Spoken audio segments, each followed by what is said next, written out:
Honorable Mark Miller, along with officials Dr. Harpreet Singh Kosher, Deputy Minister, Jennifer McIntyre, Assistant Deputy Minister, International Affairs and Crisis Response, Mr. Kareem Birani, Director General, International Crisis Response. Welcome to the meeting, Minister and the officials. Now I would go to Minister Miller. Please proceed with your opening statement. And thank you, Mr. Miller. Let's go ahead. Thank you, Chair. I would like to start by acknowledging that we are meeting on the traditional and unceded territory of the Algonquin Anishinaabe people here in Ottawa. Thank you for inviting me back to discuss the immigration measures my department has introduced in response to the humanitarian crises in both Gaza and Sudan. Let me start by speaking on the devastating situation in Gaza. As you're aware, conditions there are changing drastically day by day, making our efforts both more urgent and more challenging. The biggest challenge continues to be what Canada does not control, in particular who can exit the Gaza Strip and when. Under the special immigration measures we implemented in January for extended family in Gaza, once an applicant exits Gaza, they will complete their biometrics screening in Egypt before being issued a temporary resident visa. There is no questioning the anguish and frustration that Palestinians in Canada are feeling, indeed around the world, as they wait tirelessly for their family and family members and families to be safe. I want to make it clear to family members, Canada continues to put in every effort on every level to facilitate the safe exit of their loved ones. While we have been limited in our success, it is certainly not for lack of trying. And we won't give up on bringing family members to safety. Le Canada continue de fournir aux autorités locales les noms. Canada continues to put forward the names of applicants who've passed our preliminary screening to local authorities. Israel and Egypt are both important partners in the implementation of these temporary humanitarian measures. We were working in close collaboration with both governments to facilitate the exit of extended family members and advocate for their safety. As well, we continue to process applications from those who were able to exit outside of our efforts. Given the many Canadians and permanent residents seeking to help their extended families, I'd like to announce today that we've increased the number of temporary resident visa applications from 1,000 to 5,000 individuals. Of family members of Canadians wanting to exit Gaza, I wanted to announce today that we are increasing the number of visas, temporary resident visas, that will be accepted from 1,000 to 5,000. And the work has been done and continues to be done, but has been done over the past few weeks to that end. We've been issuing more client codes in anticipation of this so that people can apply for those temporary resident visas. As the border is currently closed, movement out of Gaza is not possible. However, the situation may change at any time, and with this cap increase, we'll be ready to help more people. We have also confirmed that those in Gaza who already possess a valid temporary resident or super visa can identify themselves to us through our crisis web form if they need our help to exit. This process can also be used by those outside Gaza to get our help in finalizing their applications to come to Canada, whether it's part of our special measures or on a regular visa. Regarding Sudan, we've been working to welcome those impacted by the conflict when it first broke out a year ago. These efforts include Sudanese and non-Sudanese nationals alike in all immigration categories. Au cours de la dernière année, nous avons accueilli plus de 4,000 personnes. Over the past year, we welcomed more than 4,000 people from Sudan as permanent residents and 1,500 as temporary residents. In February, we introduced a new temporary family-based humanitarian pathway to permanent residency for those who fled the conflict and may now wish to come to Canada with their extended family. This program will enable Canada to help even more people from Sudan. The intake is paused as of May. We filled most of the slots currently available. extending certain exemptions to support them in applying for new study or work permits, extending their existing temporary status, or becoming a permanent resident under the family class. These measures are available until October 27th of 2024 to align with the expiry of similar measures for Sudanese nationals in Canada as temporary residents.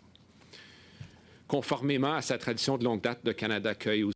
And in keeping with our long-standing tradition, Canada is also welcoming people from Sudan as government-assisted and privately sponsored refugees. Almost 1,000 refugees were approved to come to Canada in the past year. We're working with our partners to expedite all arrivals to Canada under the special measures in 2024. As we can. Thank you, Chair. Happy to take any and all questions. Thank you, Minister. So we will now proceed to the questions, and I will go to Mr. Comich for 6 minutes. Mr. Comich, please go ahead. Thank you. Chair. Just off to start, I'm going to split my time with Mr. Redekop. Anytime. So, Minister, on the Sudan program, it closed as of May 6, 2024. How many applications did the department receive? That number is in the applications submitted, Mr. Comich, ranges in the 3,600 number. Applications accepted into processing is 2,542, and that includes 5,814 individuals, excluding non-accompanying dependents. We expect that number of expected arrivals to merge into about 7,000 individuals. Okay. You've announced that the special program, humanitarian program for Gaza, the numbers are increasing. Will you be doing the same with Sudan? Currently, the programs are different in their nature, one being, in the case of Sudan, aimed towards permanent residency, the other temporary. We'll look at the situation as it evolves. Again, there are challenges within my own department, security partners in actual logistics and getting this done. So these, I believe, are the ones that we have the capacity for in the context, but we have to obviously remain flexible given the conditions on the ground. So how many of those from Sudan have actually made it to Canada, are physically present in Canada? Other than the ones that have come as refugees over the course of the past year that I spoke to in French, under this particular program, there have not been. We expect those landings to, we're actually doing our best to hopefully secure some of the landings towards the end of this year. So out of Sudan, millions have fled the country or are internally displaced.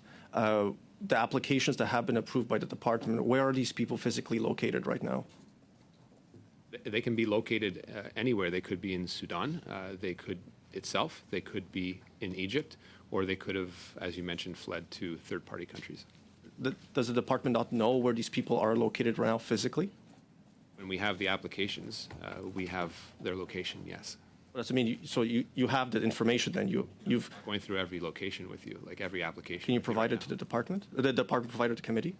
We could probably provide a breakdown of where those locations are, generally by percentage. By percentage or by totals? I would like to know the totals by country. I gave you the total of applications there. One person at a time, because I was giving you the opportunity to directly talk. I would intervene. So one person at a time, because it was very hard for interpreters to interpret. So, Mr. Comich, go ahead, please. I just want to know if the minister will provide the totals, and will definitely provide it to the committee. Tell us what you want, and we can tell you what we'll give you. I would like to know the applications that have been received and approved for the Sudan program, and which country are they in physically right now when their application was approved. We could certainly give you breakdowns of that. And I'll hand over the rest of my time, Mr. Redekop. Redekop, go ahead, please. Thank you, Mr. Chair. Minister, Section 35(1) of the Immigration and Refugee Protection Act says that a foreigner is inadmissible to Canada if they have violated human or international rights, things like genocide, war crimes, etc. The lead prosecutor for the International Criminal Court has requested that arrest warrants be issued for both the defense and prime ministers of Israel on war crimes. Mr. Chair, Justin Trudeau was asked on Friday last week if the government would support the International Criminal Court, and his answer was, quote, the ICJ's proposals are binding, and we expect everyone to follow them as a matter of international law. So therefore, since the ICJ considers Benjamin Netanyahu a wanted war criminal, can you confirm that he will be arrested in Canada? Honourable Minister. think you know, MP Redikup, that he is not in Canada. You are the decision maker in this, and I think there's a lot of people that are wanting to know that answer, what Canada considers him to be.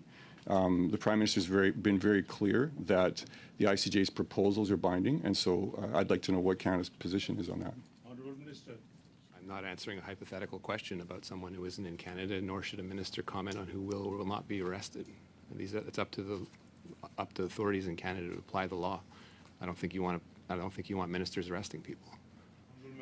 So, in the U.S., they've made this determination. They've said no, he would not be arrested.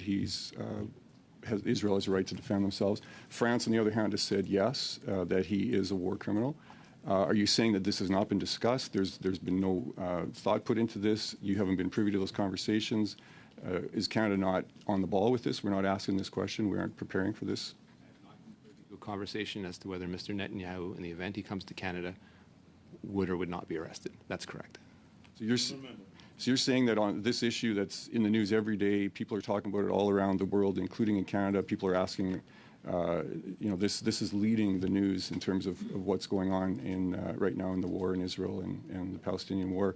There have been no discussions in cabinet, in your circles, with the Prime Minister, with anybody about this issue and how Canada would deal with this ruling from the International Court of Justice. Honourable Minister. The ruling was issued a couple days ago. There hasn't been a cabinet meeting since then, and I told you I haven't been privy to a discussion specifically about your highly hypothetical question. How is it that the U.S. has already determined this, France has already determined this? Canada used to be a leader in the world. Apparently now we're not. We always seem to wait till the last minute to make decisions on just about anything. There was a time before this government when Canada was respected in the world with the way that we led, the way that we would show our leadership in the world, and yet this government seems to wait to the last minute to do everything, and this, to me, is another example of a case where there has been no thought put into this. Is that true? Honourable Minister, the time is up. You can respond briefly, please. I think the implications that you're suggesting are true, but that was a bit of a rambling statement with the question, is it true? So I don't think I can qualify it anymore. Thanks. Thank you very much, Mr. Redikup. I will go to Madam Jahid for 6 minutes. Please go ahead. Thank you, Chair. Thank you, Minister, for appearing before the committee on this important issue. Minister, my first question is that how many extended family members of Canadians or permanent residents have left Gaza through the Special Mayors Program? Honourable Minister. Thank you, MP Zaid, for the question. This is an important answer, so I would ask that you bear with me. I'm going to give you a number of facts and statistics that I think are very important. First one, the number of TRV applications of Palestinian nationals that have been approved between October 8th, 2023 and May 10th, 2024. That excludes the Gaza public policy and assisted departure applications. That number is 448. The number of visas that have been issued as part of the Gaza public policy, directly to your question, is 250. And as you know, because the figure has been quite public, there have been 870 people that have been assisted as part of the assisted departure applications. Now, we do have, and the question may come up as to those that are presumed to have come here. We have as a number 987 of individuals with a Palestinian Authority travel document presumed to have traveled to Canada between October 15th, 2023 and April 30th, 2024. That in itself obviously would exclude people traveling on Canadian documents. Thank you, Minister. I've been hearing reports of long delays in Egypt for people who have left Gaza, not through the program, but bribing a border guard or exiting Gaza through means other than the official list. So could you please explain the reason for these delays in reuniting these people with their families here in Canada? Honourable Minister. Yes, and as you know, my team has been working intensely since the meeting since I last appeared on this question, to deal specifically with some challenges of those who had taken matter into their own hands to guarantee their own safety and exit through the RAFA passing. In all cases, I believe, having to pay exorbitant sums to leave, which I believe is unacceptable, but it is obviously highly frustrating for people that are fleeing war and looking simply to stay alive. We designed the public policy assuming that there would be cooperation, not presuming it, but assuming there would be the cooperation to exit in a structured way through RAFA gates with cooperation of COGAT. Up to very recently, that was not possible. There were a number of questions as to whether this program was going to be recognized or not. I would say very recently we have had, up to the closing of the RAFA crossing again on May 7th, some positive signals from the Israeli government that this program would be recognized and that the processing through COGAT would be done in a timely fashion. Unfortunately, as you know, there are a number of events that happened, including a more intense ground offensive in Rafah. That all said, for those people that exited Gaza on their own terms, we have done one of two things: either included them under the current policy, or for those that didn't have codes or applications submitted, taken another way through a temporary residence visa, which we've issued, all categories together, about 400 and close to 500 in those particular categories. So we've had to make some adjustments, and I believe that's something that that had to be done. But again, the public policy program and perhaps some of the delays that were faced by those that took matters into their own hands and left through the Rafah crossing on their own had to wait some time as we looked to carve them in and get them to safety through Canada. But again, after having gone through the biometrics and security process in Cairo. Thank you, Minister. My next question is that, are you confident that those that are able to leave Gaza will be allowed to return to Gaza following the conflict? And will you assure them that Canada will do all it can to ensure their right to return to Gaza? Honourable Minister. I think it would be naive to express full confidence that that Canada could guarantee that return. I think we will do all in our possible to make sure that is the case, including through diplomatic means. We certainly will not keep people in Canada, but with a current war going on and the massive destruction that has occurred in Gaza, obviously we would want the conditions to be such to make sure that people are safe. That is not something right now that I can predict with any sort of reliability.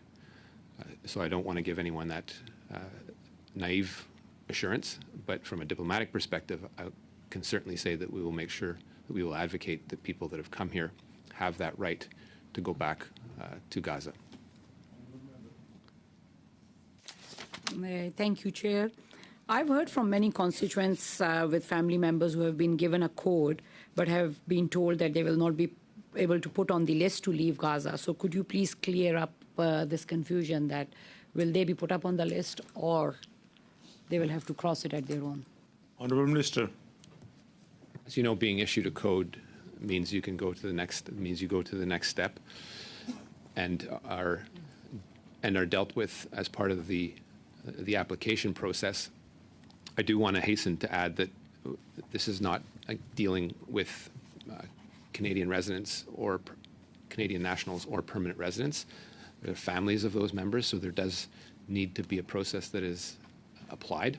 But to the extent, and we are working on this, that we can ensure that the assisted departure process is respected, we do our utmost to get them on the list that is to be submitted subsequently to COGAT. Obviously, we don't have discretion as to which COGAT then decides are ones that are able to leave, but we do all that we can to make sure that the information is gathered and submitted, and then the triage occurs by the Israeli Minister of Defense. Thank you very much, Madam Jaid. And now we will go to my dear friend, Mr. Bruno Duceppe. Please go ahead for 6 minutes.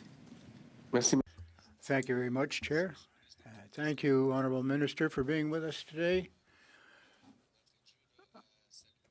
I'd like to recognize the announcements that was made that you raised the limit and you've received 1,500 more.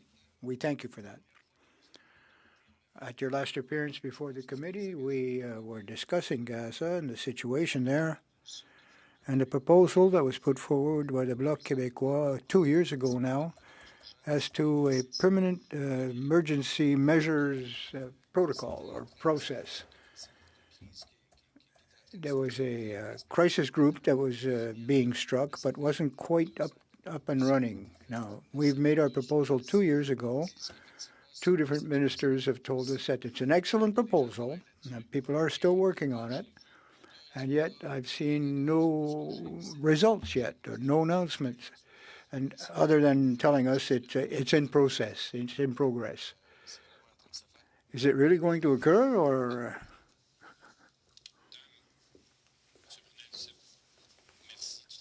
Well, thank you, Mr. Duceppe, on behalf of the Bloc, for promoting this issue, which we think is a good one. Lives are in danger at all times currently in Gaza and the West Bank. I have been speaking with my provincial counterparts on this very issue. The process of coordination with the provinces is highly important, of course, and always problematic. But whenever we welcome people into Canada, we have to do it with a good distribution of individual persons among the provinces, depending on their needs and desires. And I think that's the least that Canadians expect. The ADM is in charge of this crisis unit. And I'm considering perhaps delegating her to go and see you, if you wish. We have not yet announced publicly this framework program, but we are very close to completion. Well, thank you. I'll take a look at my calendar, and maybe I can help you in your department, Mr. Minister. Now, for the current situation in Gaza, I think there's been quite a bit of diplomatic shuffle going on, and everybody's traveling back and forth. Now, regards humanitarian aid, is diplomacy enough to resolve this situation? Because the NGOs are not unable to carry out their mission and tasks. And is there more that the Canadian government could do to help these humanitarian organizations? Well, I think you have the numbers already. Some of the results, they're doing huge work. Nothing to brag about, particularly because of the devastation that is going on currently in Gaza. I don't think that we'll be able to stop that, and Canada will continue to be there. We have a privileged voice at the table, with Israel in particular. Superpowers like the United States haven't been able, regardless of their position, haven't been able to stop or halt or ceasefire of these. There's been no further financial assistance to the NGOs either. So I think we have to continue pushing, given the scale of the catastrophe in Gaza. Well, you may or may not agree, but what do you think of the new hostilities between Azerbaijan and the export of arms and technology to Turkey? Over a few months, Bloc Québécois has requested that we should perhaps implement or apply some of this arms trafficking regulations so that they don't end up in the wrong hands in Palestine. We welcome the announcements that Canada will not be sending any lethal material. Well, night vision glasses, that's to identify targets, and ultimately they become lethal. They're an adjunct to lethality. This material may perhaps indirectly result in the death of many civilians. And of course, do we have to wait till the conflict's over to sell it all out? Well, as you know, it's an international protocol, and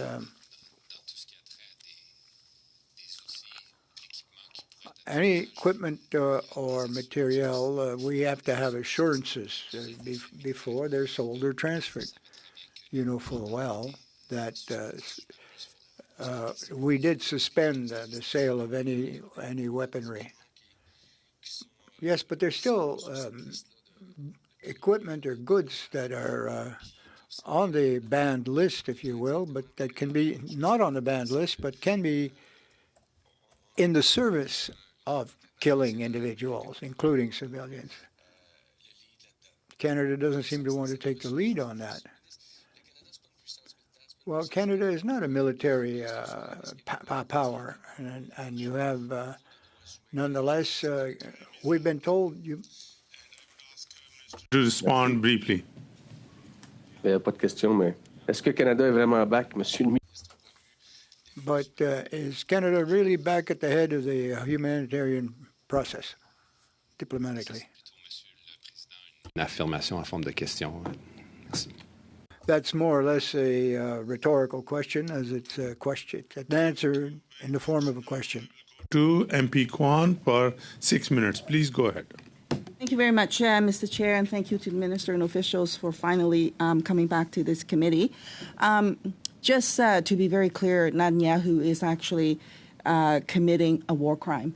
As we know and what we're seeing in the news with what's happening, civilians are being targeted.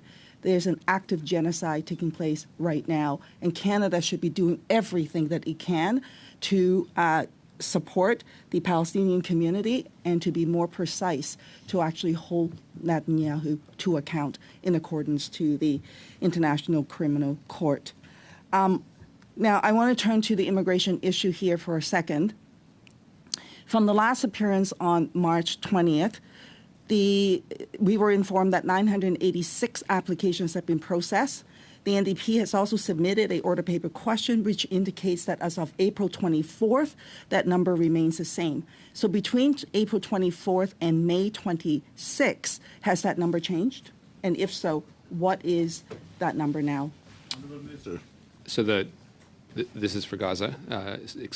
The number of TRV applications that have been accepted into processing is 2,903.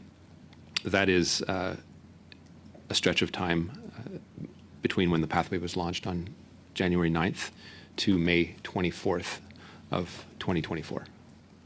So this is under the special immigration measure and not outside of the special immigration measure?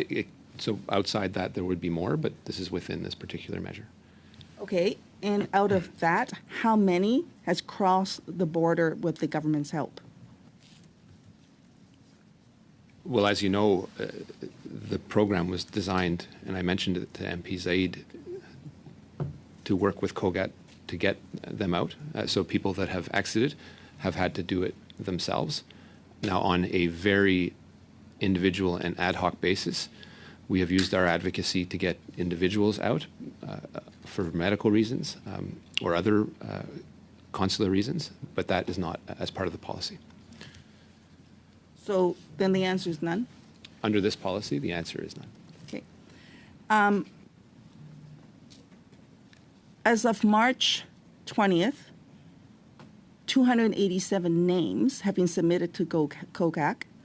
So, and no one has been approved to date. Has that number changed? How many names have been submitted?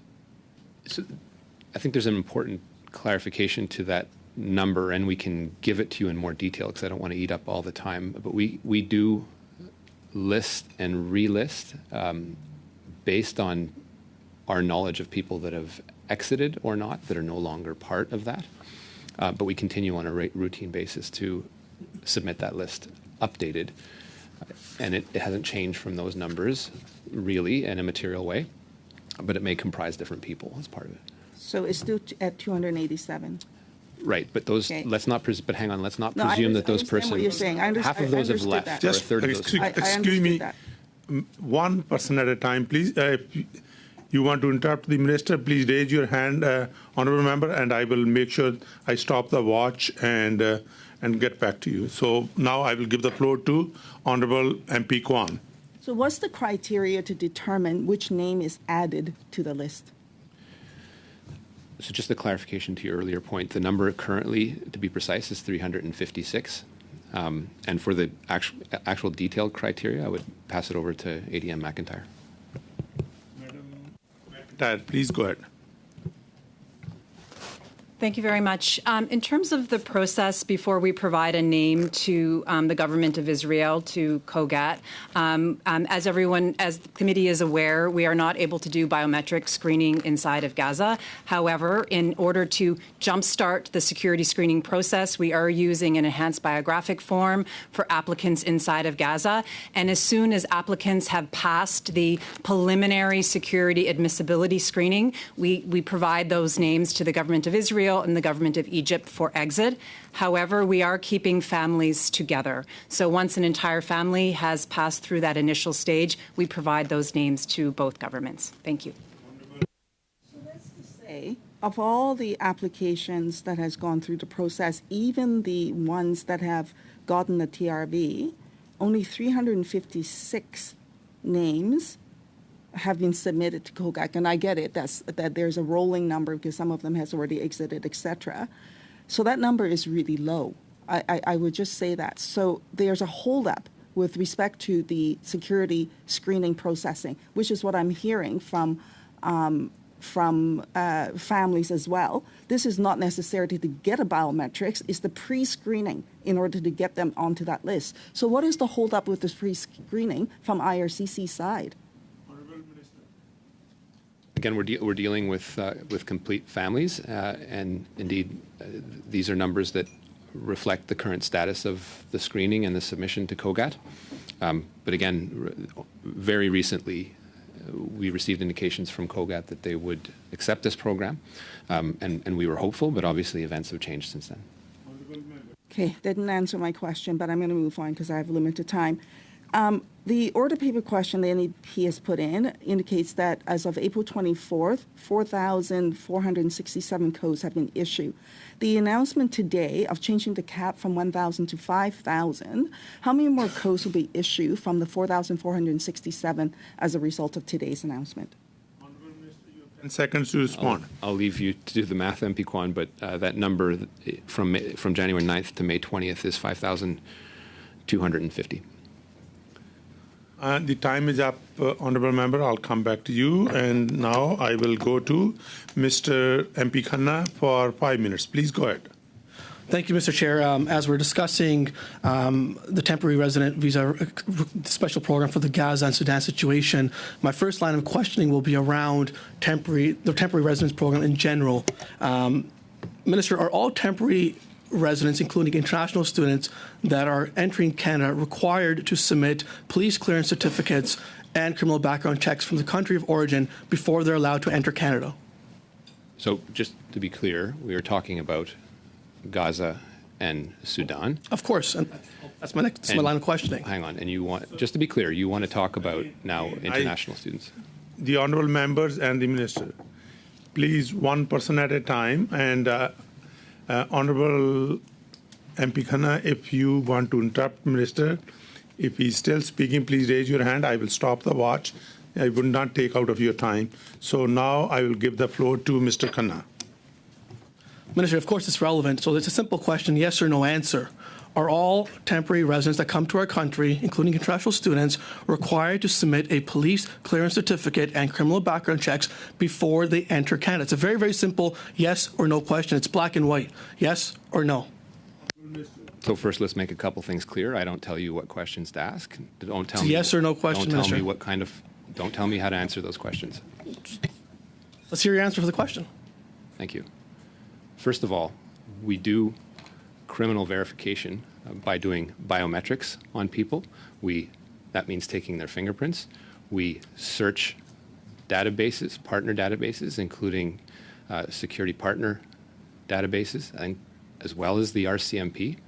And we have a number of cascading questions for anyone that wants to come in to Canada to assess whether they go to secondary screening. Now, on the issue of police certificates, we do not, as a routine matter, require those for temporary residents. The next question you should probably pose is how reliable are those police certificates? I don't think you would.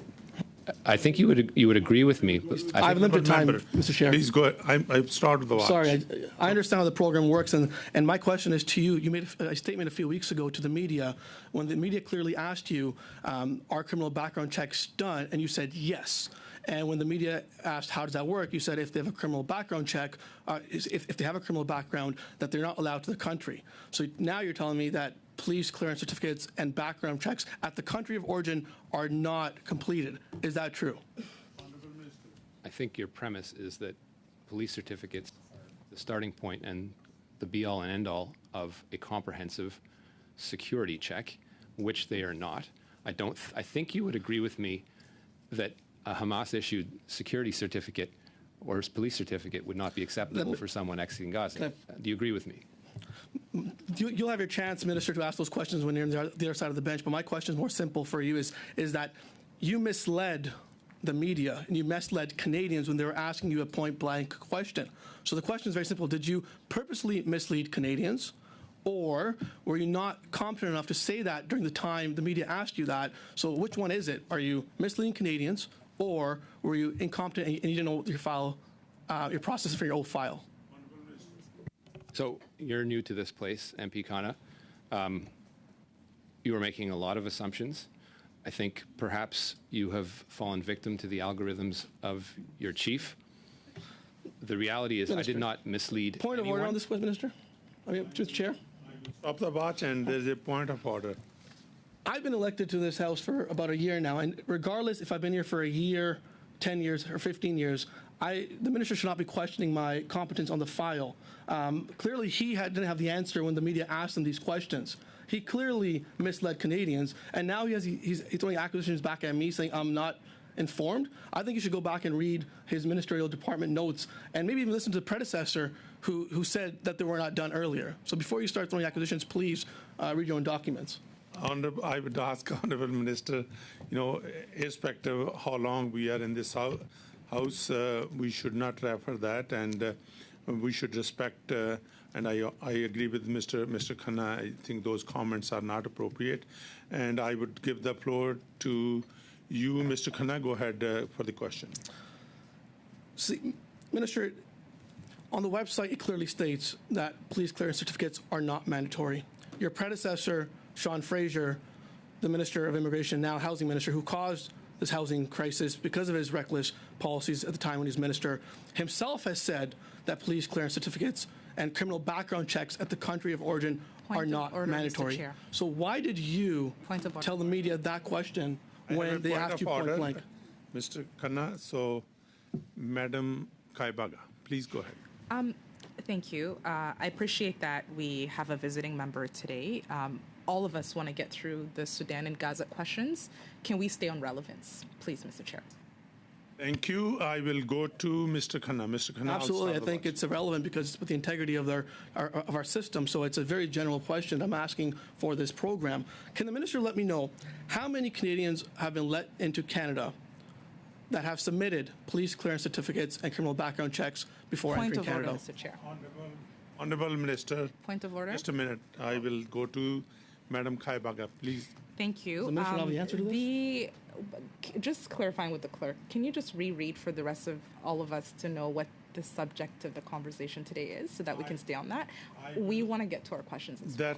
That's fine, Madam Kaibaga. I will go to Minister. Minister, please respond to the question put by Mr. Khanna. Well, when you become resident, you obviously have to provide those types of checks. But for temporary residents, I never said, and this is where you are misleading people, Mr. Khanna, and your colleagues, that police certificates were required. I said we did verification. That's what we do. That is true.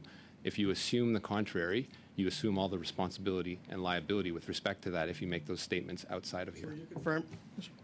So, Minister, you're confirming that police clearance certificates and criminal background checks are not done for temporary residents entering this Canada?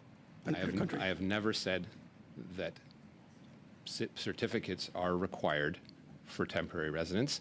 They may be required if an officer decides to do so as part of a cascading security screening. None of your colleagues should pretend that I ever made that claim. And if they do so outside this place, there are consequences. And so how many of those that have been let into Canada, temporary residents, have had to submit police clearance certificates? How many? Please respond briefly. You would have to ask over what time period. You would have to ask which categories and which officers have asked for further police certificates. You're assuming that police certificates are the be-all and end-all, and in particular in the case of the individuals in question in the context of police investigation, I'm not going to speak further, but you could imagine how unreliable those certificates would be were they have been required. Thank you. Thank you very much, Mr. Khanna. I will go to Mr. El-Khoury. Mr. El-Khoury, 5 minutes. Go ahead, please. Thank you, Mr. Chair, and thank you, Minister, for being with us for this important subject. Minister, Canada knows as peaceful country. As a matter of fact, Canada created the peacekeeping force under Lester B. Pearson. And I believe it should be respected in all countries during international conflict. I have several cases that broke my heart in my riding that members of their family are registered in our Canadian embassy in Egypt, but they cannot have access to cross the border due to the smuggler. They're asking $5,000 per person. What Canada, or can Canada intervene with both sides, Israeli and Egyptian, in order to put an end to those smugglers and facilitate the access of those people who are in need?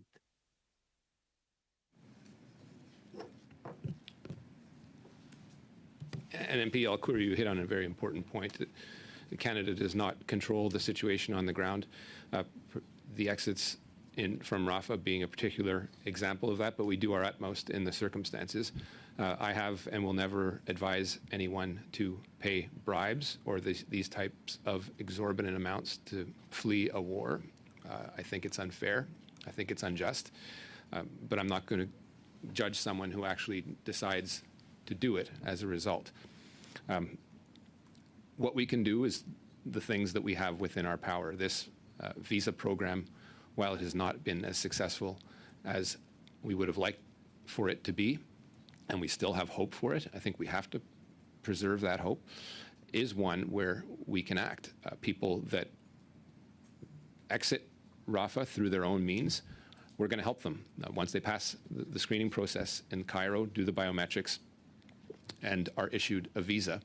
After that, we offer them a suite of supports inside Canada once they reach Canada, including interim health benefits for a period of 3 months until such point as provinces take over, settlement services, all the things that you would expect for people fleeing war. Now, we continue, and I continue, I spoke to both the Israeli and Egyptian ambassadors as late as last week, continue our advocacy to make sure that this program continues to have some level of results, and that won't end. That is coupled as well with all the initiatives that Ministers Joly and Hussein are deploying on the international stage, in one case for international aid to make sure that people get the food and the supplies they need to stay safe and alive, and in the other case to put an end to this war through a comprehensive ceasefire. Thank you, Minister. But according to your knowledge, do you know if this particular case, Canada raised this smuggler problem through diplomatic way from Minister of Foreign Affairs or Minister Hussein or Minister Joly, or they did not discuss that with both sides, Israeli and Egyptian at all? I've raised it directly, for example, with the Egyptian ambassador in my discussions with him. Thank you, Minister. My second question, as part of our government support for extended family affected by the crisis in Gaza, Our government has announced that they will have access to health care, which is good news. They will have access to health care coverage under the interim federal health program. Can you explain, Minister, the purpose of this program and how it will help those who come to Canada? Well, what it does is bridge a very important gap between the time where people arrive here and people have access to provincial health care. How it's worked is we have typically bridged that 3-month period with interim health benefits, at which point the provinces take over. In some exceptional circumstances, Ukraine being one of them, they have been waived by provinces from the get-go, something we encourage, but to the extent that doesn't happen, we step up and provide those benefits.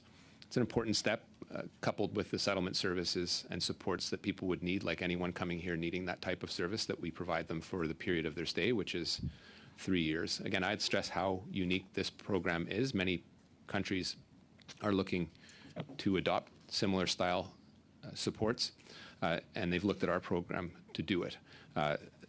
This is something that, while it hasn't, again, had the success that we had anticipated, is something that is very important, even more so now that this cap has been increased from 1,000 to 5,000 people. Thank you very much, Mr. Alcori. Now we will go to Mr. Bruno de Seppard, 2.5 minutes. Please go ahead. Thank you. Merci, Monsieur le Président. Thank you once again, Chair. Since the 22nd of December, I've been dealing with a case of an individual coming out from Gaza to Ontario. I've talked to human rights lawyers. It had no success. An Ontario MPP, which is relatively pro-Palestinian, still no progress. This morning, your office said that might coincide with your visit here today, by the way. How is it that since the 22nd of December, I'm working on it, on a case, dossier, and here we are in May, and I'm learning that the codes required for exit from Gaza are now perhaps available.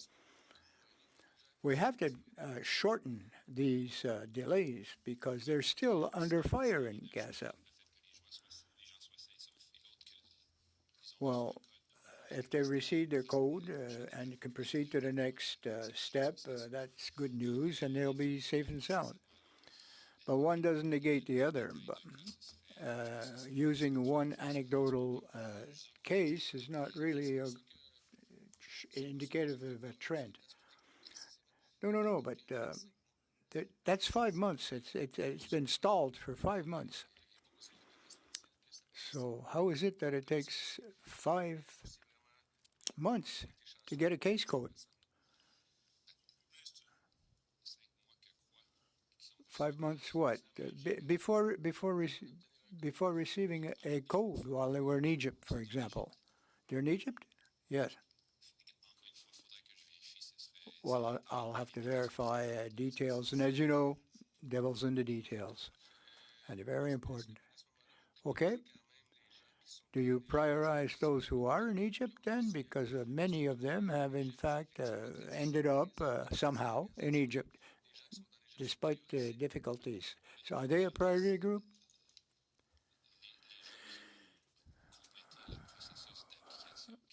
Those who have completed the application process and managed to get out of Gaza, whether it's through Rafah or whatever, well, Madam Kwan, 2.5 minutes. Please go ahead. Could the minister tell us how many more applications will be processed as a result of the announcement today? So I gave you that number leading up till May 20th. I would have to check how many individuals that translates into. Okay, so by my calculation, based on your numbers, there's a difference of 583 codes, and based on the application numbers that were approved, by my calculations, 2,197. So maybe officials can confirm that at a later time then, so that we know how many more applications will be processed. Could the minister explain, do you actually need to have a code to be issued to get a TRV? So not necessarily. Again, I broke down for colleagues at this committee the humanitarian visas for those that didn't have codes or others. That adds up to something that is different. So you don't necessarily, but you still have to go through the process of screening. Got it. So you don't have to have the codes, but yet people were told basically you have to have the code, and people were just desperate to get onto the portal to apply to get the code. But turns out if people can manage to find a way, however they can, to cross the border, they don't need the code, and then they can get a TRV. So officials have been telling, or some families have been told, that they should apply for a TRV outside of the special immigration measure. And the minister just confirmed that they don't need a code. So families feel betrayed. I hope the minister understands that. And precious time has been lost as people waited to go through this process when this process got them nowhere, because not one person under this process has been able to get to safety. But people who managed to get outside of the process are now being able to move along. So I guess my question to the minister is this: how many duplication of applications are there, and how much, because of the wasted time, how many lives have been lost? Minister. I think you're presuming a lot of things to come to that conclusion. Well, actually, I'm not. I've talked to family members who's lost lives. One person at a time, please. I will go to the minister. As a result of this process, as you know, there is a war in place. We are doing our utmost to bring people to safety. If people have left with a code, then we are able to process them. If they have left without a code and they are eligible under the program, we are doing our best to process them.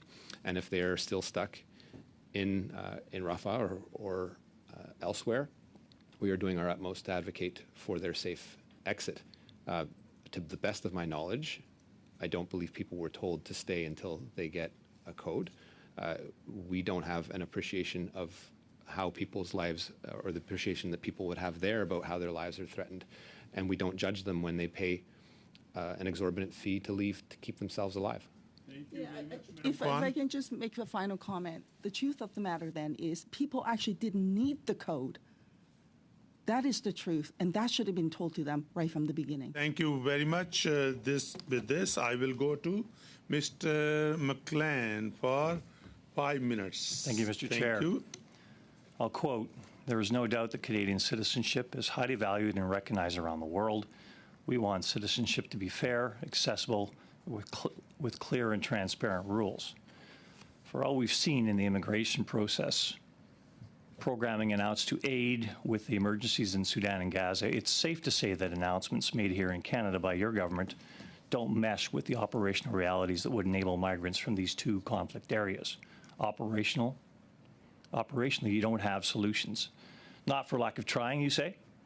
We know that any government faces resource constraints and that you have to make choices.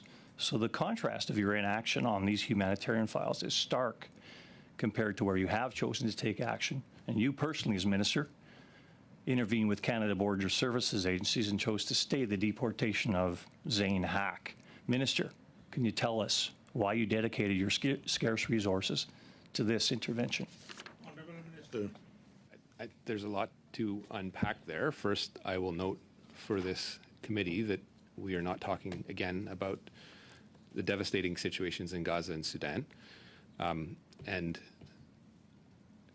I do not comment on individual cases. Point of order, Mr. Chair. Well, this is about allocation of resources, including the ones you're not Just a minute, allocating. there is a point of order. Again, Madam thank you. Kaibaga. Thank you, Chair. I hate to be, the bad guy doing this, but we want to get through these questions. There are so many people who are watching in the room here and online who want to get the answers on Gaza and Sudan. Can we please get the relevance on the questions of our colleague? Thank you, Honourable Member. The Honourable Member have the time, 5 minutes. It's up to him how to utilize. So I will give the floor to... And this is about allocation of resources, thank you, which includes the resources that aren't being allocated to Gaza and Sudan. So it's about accountability, Minister. In your own words, clear and transparent rules, the quote I read. You're responsible to Parliament. Your intervention under the Immigration and Refugee Protection Act is answerable to Parliament. Yet here is your response to the question asked of you on this matter on the floor of the House of Commons. You said these are not matters we talk about publicly, much less on the floor of the House of Commons. Parliamentarians disagree. Your responsibility under Section 50 of the IRPA is not a personal right. Maybe you were caught off guard when the question was asked of you in the House of Commons. This is your opportunity today to correct that. Why did you intervene in the deportation order of Mr. Zane Hack? And I would highlight for this committee the patent disregard for those two humanitarian situations in Gaza and Sudan, exemplified by the line of questioning posed by conservative members that have nothing to do with the matter at hand. And so using them as a hook to answer the question for their own sound bites is, I think, typical of what we are facing as a conservative Thank you, Mr. Minister. Let me ask the question in a different way, because you aren't allocating the proper resources, because you're misallocating them. Mr. Zane Hack is in Canada on a student visa. The rules for maintaining status with a student visa require abiding by Canadian law. Clear and transparent rules, the ones that aren't available for Gazans and Sudanese. Mr. Hack broke Canadian law 10 times, plus a contempt of court order. Do you think this case warrants your intervention more than intervening with Gazans or Sudanese refugees? Again, these two parallels are disgraceful. If you have a question to ask me about a particular case, I think you have plenty of opportunities to ask me outside a committee meeting that is dedicated to saving the lives of Gazans and Sudanese. Well, thank you. You've had months now to save lives, and you've sat on your hands in many respects. You're allocating resources badly. But let me quote the court ruling against Zane Hack. Mr. Hack has shown disdain for the rule of law, and he's publicly encouraged others to break the law while publicly celebrating his arrest. Minister, I only get so many chances to ask these questions of you. Hold on, Mr. McLean. I would go to Madam Jahid. Thank you, Chair. Once again, a point of order on relevance. We are here to talk about the humanitarian crisis in Gaza and Sudan. The Conservatives seem to not to care about them because they want to talk about something else. So it's really very important that we keep this meeting to the relevance. Thank you very much, Madam Jahid. As I said, the honourable member has 5 minutes and he has only exhausted 3 minutes and 47 seconds. Mr. McLean, please go ahead. Well, I'll check that in the time, but no, I do have questions to ask the Minister about his allocation of resources here. Clear and transparent rules, Minister. Zane Hack is a temporary resident in Canada on a student visa and a repeat offender, yet he doesn't even attend his designated learning institution. How many criminal offenses does it take to make a non-studying foreign student eligible for legitimate deportation order? Sir. Again, the decision whether to deport or not is not mine to take, nor should it. The individual circumstances of a case are not ones that I would comment publicly on. Minister, you're intervening on behalf of a criminal that's been convicted in Canada, but you won't intervene in making this process better for Sudanese or Gazan refugees. This is a choice you are making. Canadians, people that are waiting to get into Canada, want to understand why you're making these choices. Can you please explain to Parliament, to Canadians, to this committee, why you've allocated resources to keeping criminals in Canada rather than abetting getting refugees into Canada? Minister, the time is up. You can respond briefly. And I would say in response that you are weaponizing the situation in Gaza and Sudan, and indeed the families behind us, to make a petty political point. Thank you very much, Mr. McLean. We will go to Mr. Ali. Mr. Ali, you have 5 minutes. Please go ahead. Thank you, Chair. Thank you, Minister, and officials for being here. Minister, as you know, innocent lives are being lost in Gaza, Rafah, and Sudan.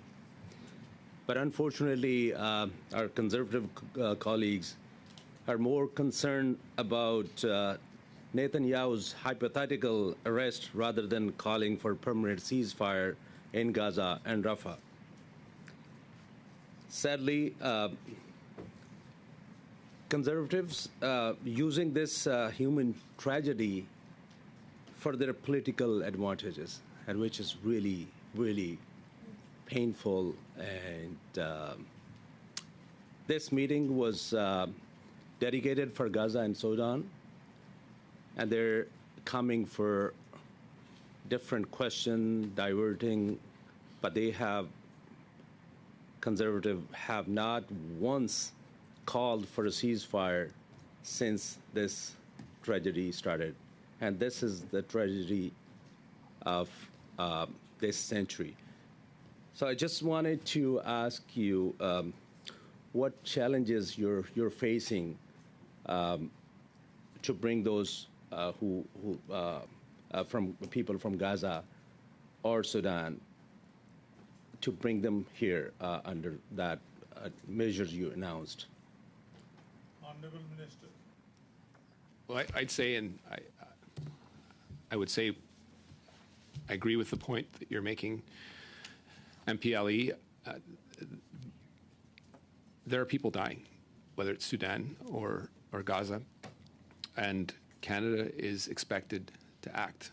It has acted decisively within its ability to act on international aid, both for Sudan and Gaza. We have landed hundreds, if not 1,000, refugees from Sudan since events broke out. We continue to make sure that up to 7,000 people will be able to come here. This is about saving lives. It should not be a partisan activity.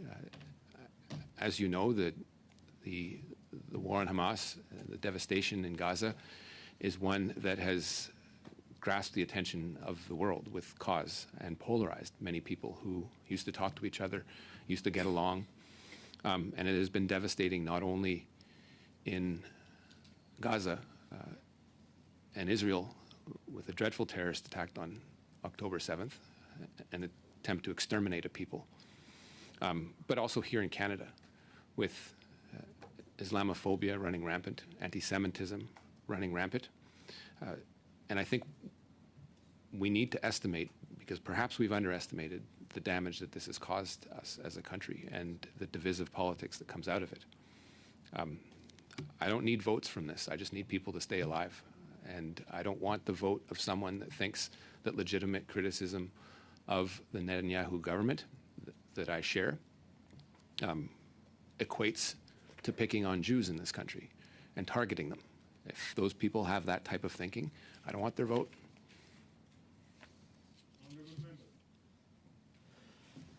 Thank you, Minister. Along with our colleague Salma Zahid, we had an opportunity to visit Palestine, and we heard the stories on the ground, how the people are going through. It's from both sides. It's a human lives are being lost, and it's a human tragedy. And here at home, that's Islamophobia, you rightly said, and anti-Semitism is on rise. And our conservative friends exploiting the situation rather than bringing people together. So I agree with you. We should not be using this as a political issue. This is a human tragedy, and we should, first of all come together to call for a ceasefire and try to make every effort to save lives from Gaza, Rafah, and Sudan. I just want to change the topic towards, as you know, processing center under the Indo-Pacific strategy. We announced 2022. Funds were allocated. 3 other locations are up and running, but Islamabad is still in. We don't have updates, so if you can, in writing, submit to the committee, that would be appreciative. Thank you. Thank you very much, Honourable Minister. The time is up, unless you want to respond quickly. I know he cares about the issues that are happening in Islamabad. We've doubled our capacity there. We're looking to secure those visas, and we'll get to it. But it's high time that we see that increase happen on the ground. So we can give you all those details at a later date. Thank you very much. And I will go to my dear friend McGuire for 6 minutes. Thank you, Mr. Chair. Mr. Minister, you may have given us some of these numbers already, but how many Sudanese have applied for that family-based permanent residency pathway for people affected in the conflict in Sudan? Honorable Minister.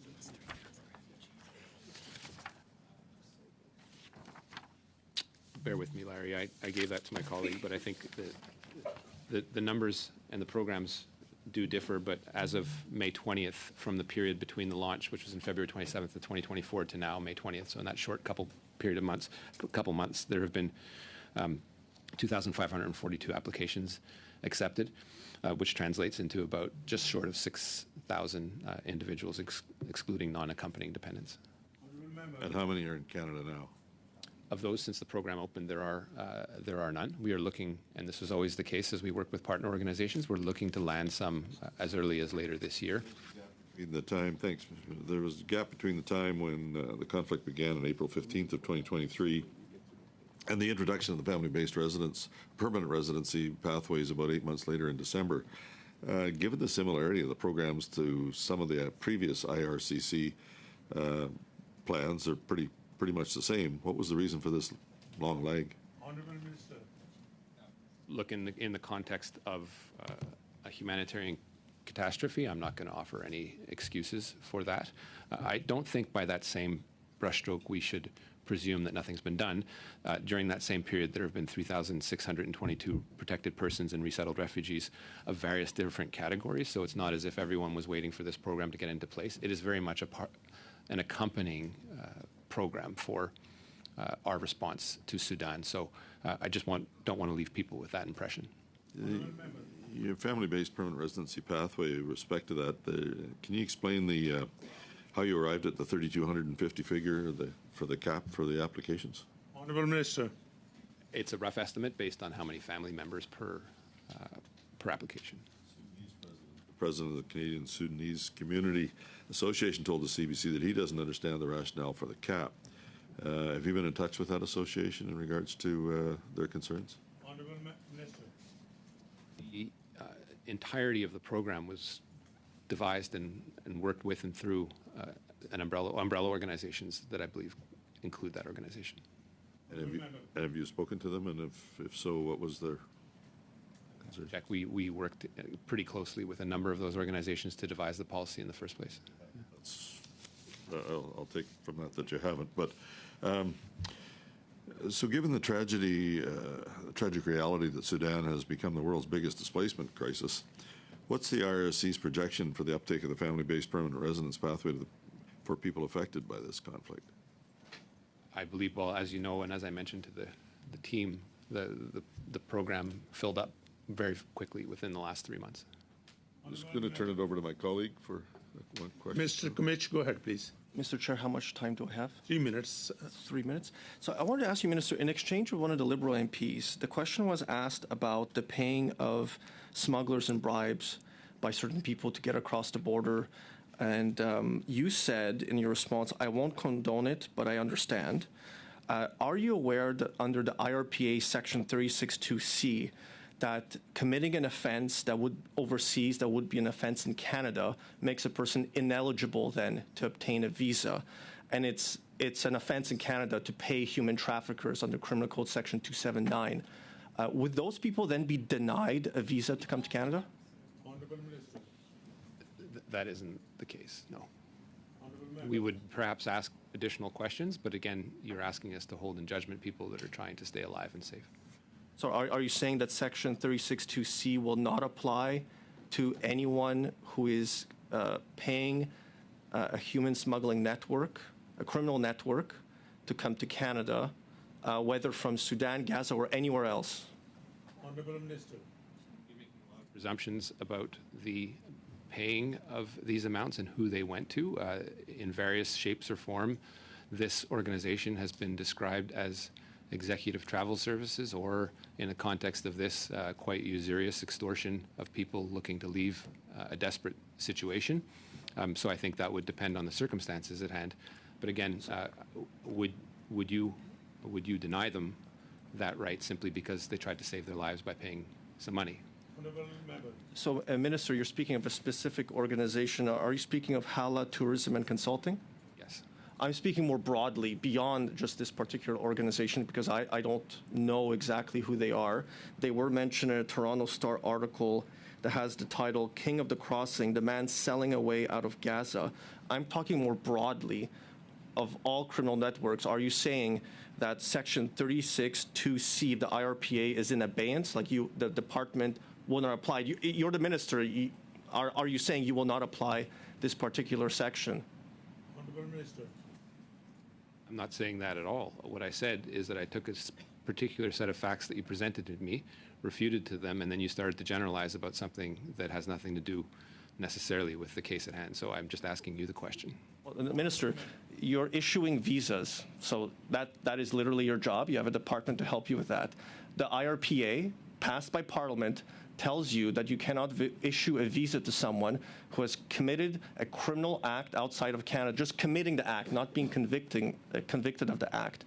You're saying you're not going to apply the law. I'm asking you a legal question. You are the minister responsible for the file. You've shown before in other questioning that you either don't know your file or you're not caught up on your file. So I'm asking you, this particular section of the act, will it apply, yes or no? Honorable Minister, time is up, and you can respond briefly. The legal answer is that we follow the IRPA. Thank you very much. I will now go to Madam Kaibaga. Madam Kaibaga, you have 6 minutes to go. Thank you, Mr. Chair. And I would just like to put on the record that as we are talking about the crossing at Rafah, it's really important to mention that today the news is that there is burning everywhere. Gazans are under fire. They're burning. They're dying. There are babies that are beheaded. The images are horrendous. And I don't wish this upon anyone. And I would hope that in the right conscience, if the minister had to save a life, he would choose to save a life versus using some legal jargons that we are talking about here today. Minister, you increased the cap from 1,000 to 5,000 today. Can you talk about whether this cap is per application or if it's per person? In this case, it's per person. And can you explain to us what is the desired success of this new 1,000 limit that you've set? 5,000 limit? Well, we want to get those people out, and we want them to be safe, and we want them to take temporary refuge for the period in time covered by the policy, which is 3 years. Obviously being flexible, but now the priority is just to get them to safety. And if you can just help us understand the relationship between the Egyptian government. As other colleagues have asked, I have not heard a number of people who have been able to cross through the Rafah border. And now we're seeing that people are literally burning in these refugee camps. What is our relationship to be able to get things moving on this border? Well, I think we, regardless of the views of the two governments that control the exit from Rafah in various situations, we owe it to the people that we are trying to save to maintain diplomatic relationships, maintain lines of communication, even when we disagree vehemently with some of the actions being taken, and understanding that our public statements do have impact on the ability to deploy a policy like this at times. So that's the reality of trying to save people in a war, and that's the reality that we have to compose with. So yes, I am in contact with the Israeli ambassador, with the Egyptian ambassador in particular, and our teams work together to coordinate this policy to the extent it's accepted, and when it is, to get people issued visas in a prompt fashion. Those that are in Cairo, we have a good working relationship with the Egyptian government to make sure that we have visas for the people coming in to process visas, and then their cooperation to make sure that we can keep tracking people so that they can actually get to Canada once the visas are issued.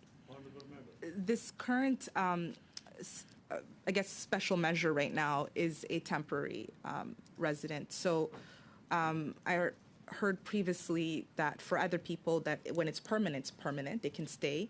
If it's temporary, I think someone in the room asked, maybe my colleague Zahid had asked, what is the plan for the people who come here through the TRV post, if Canada's not playing a role in or maybe doesn't have a future in playing a role in bringing Gazans back to Gaza when they want to go back. What is the plan after? Is there a plan to extend, as we've done for other measures, for like Ukraine, for example? Look, you're speaking specifically about the Gaza program. The Sudanese program is a permanent resident program. The Gaza